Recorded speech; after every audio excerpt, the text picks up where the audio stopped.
नमस्ते। आज के इस एक्सप्लेनर में हम एक बहुत ही दिलचस्प और गर्मागर्म मुद्दे पर बात करने वाले हैं।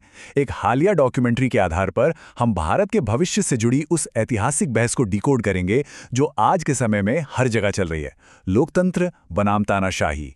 तो चलिए बिना किसी देरी के सीधे तथ्यों पर आते हैं। अब शुरुआत करते हैं एक ऐसे आंकड़े से जो शायद आपको हैरान कर दे। प्यू रिसर्च सेंटर का डेटा कहता है कि भारत में लगभग 85% लोग, जी हां 85%, कथित तौर पर तानाशाही का समर्थन करते हैं। मतलब ये सोचने वाली बात है ना, आखिर इतने सारे लोग हमारे इस सिस्टम से इतने परेशान क्यों हैं कि उन्हें एक तानाशाह चाहिए? खैर, स्रोत के मुताबिक इसका जवाब हमारी मौजूदा व्यवस्था की उस धीमी गति में छुपा है जिससे हर कोई फ्रस्ट्रेट हो जाता है। आइए इतिहास के पन्नों को थोड़ा पीछे पलटते हैं और अंबेडकर जी की उस चेतावनी को देखते हैं जो उन्होंने 1953 में ही दे दी थी। Doctor B.R. अंबेडकर का ये कहना सच में बहुत ही गहरा है। उनका तर्क बिल्कुल साफ था। देखिए, सिर्फ चुनाव करवा लेना, प्रधानमंत्री चुन लेना या एक संसद खड़ी कर देना ही असली लोकतंत्र नहीं होता। उन्हें ये डर था कि इन सब के बावजूद भारत में लोकतंत्र शायद सिर्फ एक ढांचे की तरह काम करेगा, मतलब बस नाम के लिए। इस बात को और अच्छे से समझाने के लिए उन्होंने बैल का एक बड़ा ही सटीक उदाहरण दिया था। उनका मानना था कि हमारे यहाँ अक्सर वोटर ये नहीं देखता कि उम्मीदवार कितना पढ़ा लिखा है या उसकी काबिलियत क्या है, बल्कि वोट सिर्फ पार्टी के सिंबल को देखकर दे दिया जाता है। अब जरा सोचिए, जब वोट इंसान की क्वालिटी पर नहीं बल्कि सिर्फ पार्टी की वफादारी या किसी निशान पर पड़ने लगे तो क्या चुनाव का असली मकसद ही कमजोर नहीं पड़ जाता? अब बात करते हैं लोकतंत्र की उन असल अड़चनों की जिनकी वजह से विकास का पहिया अक्सर रुक सा जाता है। डॉक्यूमेंट्री में कुछ बहुत ही दिलचस्प मॉडर्न उदाहरण दिए गए हैं। जैसे 2005 में एक बहुत बड़ा पोस्को स्टील प्लांट प्रस्तावित हुआ था, लेकिन भारी विरोध के चलते 2017 में उसे पूरी तरह रद्द करना पड़ा। या फिर हाल ही की बात करें, 2023 के हिट एंड रन कानून या 2024 में यूपी के शिक्षकों की ऑनलाइन अटेंडेंस वाले नियम को ही देख लीजिए। भारी विरोध और राजनीतिक खींचतान के कारण इन पर भी रोक लगानी पड़ी। मतलब एक लोकतांत्रिक ढांचे में बुनियादी सुविधाओं और जरूरी कानूनों को लागू करना कितना धीमा और थका देने वाला हो सकता है, ये उदाहरण इसका बिल्कुल सीधा और साफ प्रमाण है। पर क्या ये धीमापन सिर्फ एक प्रैक्टिकल दिक्कत है? जी नहीं, इसके पीछे बाकायदा गणित भी है। केनेथ एरो का 1951 का एक इकोनॉमिक सिद्धांत है, एरोज इम्पॉसिबिलिटी थ्योरम। स्रोत बड़े ही न्यूट्रल तरीके से समझाता है कि ये थ्योरम गणितीय रूप से साबित करता है कि लोकतांत्रिक चुनाव में जीतने वाला उम्मीदवार भी कुल आबादी के 66% हिस्से को नाखुश छोड़ सकता है। यानी ये बात कि बहुमत हमेशा खुश होता है, वो गणित के हिसाब से भी हमेशा सही नहीं बैठती। तो फिर क्या तानाशाही इसका सही विकल्प है? चलिए तानाशाही के उस स्याह पक्ष यानी डार्क साइड की तरफ चलते हैं। बाहर से देखने पर तानाशाही में तेज इंफ्रास्ट्रक्चर का विकास और कड़ा अनुशासन जरूर नजर आता है, जिसे हम इसके तथाकथित फायदे कह सकते हैं। लेकिन सच तो ये है कि इसकी छिपी हुई कीमत बहुत भारी चुकानी पड़ती है। क्या कीमत?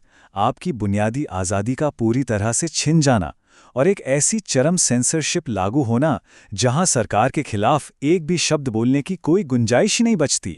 इसे और अच्छे से समझने के लिए इन 3 देशों की हकीकत देखते हैं। चीन का सोशल क्रेडिट सिस्टम और उनकी ग्रेट फायरवॉल, रूस में ताकतवर लोगों की वो अजीबोगरीब मौतें और विपक्ष का पूरी तरह से नामो निशान मिट जाना, या फिर उत्तर कोरिया जहां हर पल निगरानी होती है और मीडिया पर सिर्फ सरकार का राज है। ये डरावने उदाहरण हमें याद दिलाते हैं कि जब सत्ता पर कोई लगाम नहीं होती तो असल जिंदगी कैसी बन जाती है। चीन वाले उदाहरण को ही थोड़ा और डीप में जाकर देखते हैं। सोचिए, एक आम नागरिक का जीवन वहां का ये सोशल क्रेडिट सिस्टम कैसे सिस्टमैटिक तरीके से बर्बाद कर सकता है।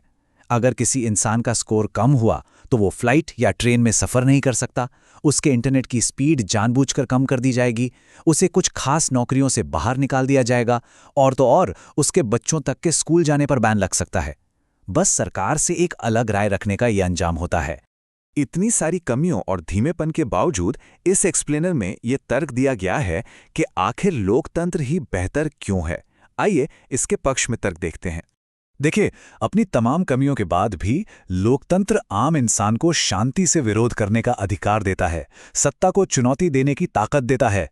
इसके एकदम उलट चीन के 3 गॉर्जेस डैम प्रोजेक्ट का ही केस ले लीजिए, जहां सिर्फ एक इंफ्रास्ट्रक्चर प्रोजेक्ट के लिए लाखों लोगों को बिना किसी सुनवाई के जबरन उनके घरों से निकाल दिया गया। लोकतंत्र में कम से कम लोगों को अपनी बात कहने और हक मांगने का एक मंच तो मिलता है। और लोकतंत्र की कुछ ऐसी भी अनूठी ताकतें हैं जिन्हें हम इग्नोर नहीं कर सकते। सबसे बड़ी बात, ये सिस्टम सत्ता को बिना खून खराबे के बदलने का मौका देता है और गलतियों को सुधारने की आज़ादी देता है। इतिहास गवाह है कि जब भी कोई तानाशाह गिरता है तो देश में अक्सर भारी हिंसा और अस्थिरता फैल जाती है, लेकिन लोकतंत्र में ऐसा नहीं होता। ये व्यवस्था हमें तानाशाहों से बचाती है और नागरिकों को महज एक प्रजा नहीं बल्कि इंसान का दर्जा देती है। तो फिर इन सब बातों का निष्कर्ष क्या है? अब हम बात करेंगे लोकतांत्रिक सुधारों के उस ब्लूप्रिंट की जो इस डॉक्यूमेंट्री में सामने आता है। इस पूरे सिस्टम को उखाड़ फेंकने के बजाय स्रोत इसे सुधारने और परिपक्व बनाने के लिए 3 बहुत ही प्रैक्टिकल कदम सुझाता है। पहला, न्यायिक सुधार यानी जुडिशियल रिफॉर्म्स। दूसरा, गवर्नेंस और प्रोजेक्ट्स में जवाबदेही। और तीसरा, जो शायद सबसे ज्यादा जरूरी है, मतदाता की जागरूकता। सिस्टम को मजबूत करने का यही एक सही और स्पष्ट रास्ता है। जरा इस नंबर पे गौर कीजिए, 4 करोड़। जी हां, भारत के अलग अलग न्यायालयों में इस वक्त इतने ही मामले पेंडिंग पड़े हैं। स्रोत ये तर्क देता है कि अगर हमें देश का विकास तेज करना है तो न्याय मिलने की स्पीड को बढ़ाना ही होगा, क्योंकि जब कोई प्रोजेक्ट या फैसला सालों साल कोर्ट के चक्कर काटता रहेगा तो जाहिर सी बात है विकास की रफ्तार तो धीमी पड़ेगी ही। और यही वो जगह है जहां हम सब की भूमिका सबसे अहम हो जाती है। जब तक नागरिक खुद जवाबदेही की मांग नहीं करेंगे तब तक कुछ नहीं बदलने वाला। स्रोत बहुत ही जोर देकर कहता है कि जाति, धर्म या फिर चुनाव के वक्त मिलने वाली छोटी मोटी मुफ्त चीजों के लालच में अपने वोट का सौदा करना बंद करना होगा, क्योंकि अंत में एक लोकतंत्र की असली और सबसे बड़ी ताकत एक जागरूक और समझदार वोटर के ही पास होती है। तो अब इस एक्सप्लेनर के अंत में एक बहुत ही गहरा सवाल खड़ा होता है, क्या सिर्फ शानदार इंफ्रास्ट्रक्चर और तेज विकास की खातिर अपनी बुनियादी आज़ादी और अधिकारों की पूरी तरह से बलि चढ़ा देना वाकई एक सही सौदा है? इस सवाल पर गंभीरता से विचार जरूर कीजिएगा। इस सफर में हमारे साथ जुड़ने के लिए आपका बहुत बहुत धन्यवाद।